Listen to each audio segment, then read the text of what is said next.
Thank you, Claude. It's a great privilege to be here. Thank you for allowing me to speak to you. I don't think it's so much appropriate in an audience like this to talk about UCT itself. Many of you are investing in the continent more generally. So perhaps I'll just say, and you've only given me 5 minutes because I'm a gatecrasher into the program, and so we can't cover everything. But so I thought I'd want to leave you with a few messages.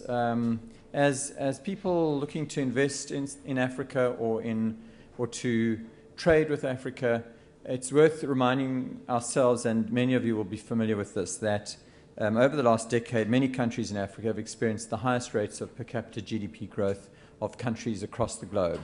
We have a huge challenge to dispel the media myth of Africa as a basket case of economies and of military dictatorships.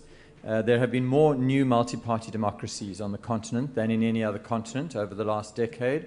In other words, countries which had either been in civil war or had been ruled by military dictatorships have now been replaced by multi-party elections, most of which have been successful. Not all of them go absolutely smoothly, but it's a process, and it's a track record that that the continent can be increasingly proud of. There is rapid growth in direct foreign investment, in trade, in tourism, and importantly, and related to my interest, in higher education.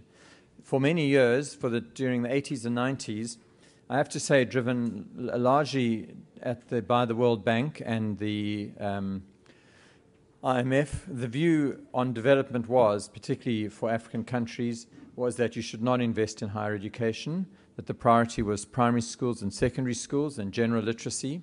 And so there was a de-investment. There were some outstanding universities that were inherited at the time of decolonization, the University of Dar es Salaam, Makerere University, the University of Ghana, Legon, several Nigerian universities, University of Nairobi. I'm talking about all of these outside of South Africa, of course, University of Harare of Zimbabwe.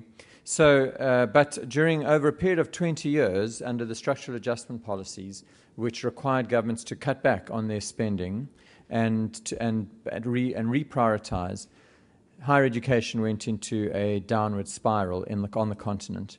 And that has an effect not just in the years that those universities were unsuccessful, it has an intergenerational effect, because they could no longer produce the next generation of academics for higher education in the future, where there were no substantial research programs. It was not possible to supervise doctoral students. The top people with doctorates and professors emigrated or left the continent. That, fortunately, has changed and has been turned around. And since 1992, the World Bank recanted, changed the policy dramatically, and there is now significant investment both by governments and by overseas organizations and funding. And we are seeing those universities rapidly improve. In South Africa, the universities were always reasonably well protected, but it's worth also flagging the fact that the universities in South Africa are world-class universities. They produce human resources and capacity that, for better or worse, are very competitive. I say for better or worse because, unfortunately, for example, something like 30 to 40% of the UCT graduates leave the country. They do so because they are in hot demand across the globe. And the companies, the big consulting firms, the big legal firms, the health services from Canada, UK, America are all there recruiting staff. UCT itself there are many of these ranking systems that rank universities. There are about 30,000 universities in the world, and so the top 1%, the top 300 to 500 are ranked on different systems. UCT is now in the top 0.25% of universities globally. It's the highest ranked university on the continent, and it has moved from position number 200 in the Times Higher Education sector 4 years ago, 169, 146, and this year it's 107. That is an extremely good position to be in and doing well. Mostly that focuses on research, but to some extent also the graduate output. And the universities are increasingly well networked, so you have and partnered with universities across the globe. In terms of entrepreneurship specifically, Many of the universities in South Africa have a particular focus on this. I'm not familiar with all of the ones, but at the University of Cape Town, I'd like to highlight 3 just by way of example. And those of you who are looking for partnerships in South Africa should look to these programs and their graduates, but also look to what your own entrepreneurs and members of your organizations can learn through interacting with those educational structures. The one very interesting initiative is the so-called Raymond Ackerman School of Entrepreneurship at the Graduate School of Business at UCT. And it's interesting because these are kids whose schooling is not good enough to get them into college. And so they do not do a university degree. They do not do the standard Bachelor of Commerce degree or accountancy degree as many business people do. And they go into a 6-month program which may be extended where they develop a little business, and they do so under guidance. They acquire many of the necessary entrepreneurial skills, and approximately 80% success rate. In other words, 80% of them are running a viable business by the end of that program. Very interesting people. They bring street wisdom and experience which you can't get in many other communities. They're all poor. They're all from in our case, from the Cape, what's called the Cape Flats and the townships in the Western Cape. And most of them have not finished school. The second group is the Graduate School of Business itself, which trains MBAs and executive programs and tailor-makes. So the MBAs are ranked, the Financial Times rates our MBA as the best value for money in the world.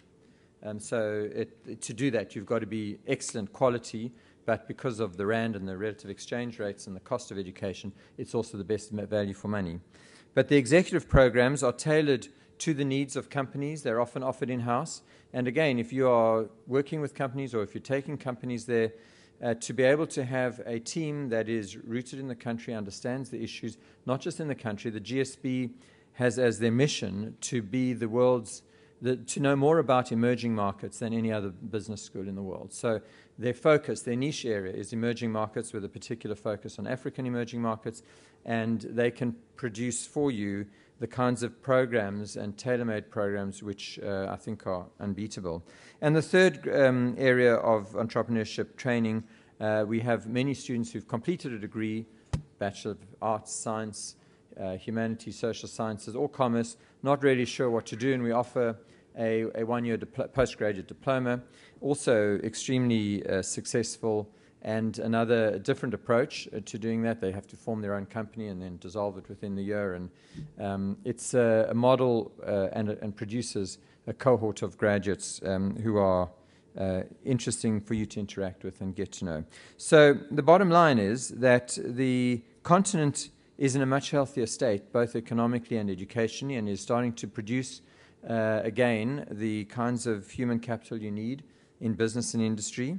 The South African universities are particularly strong in the continent, and UCT amongst them. There is a lot of investment in entrepreneurship training, and it should be on your agenda, on your itinerary, to visit universities and business schools when you're in the country doing deals. So thank you very much for the opportunity.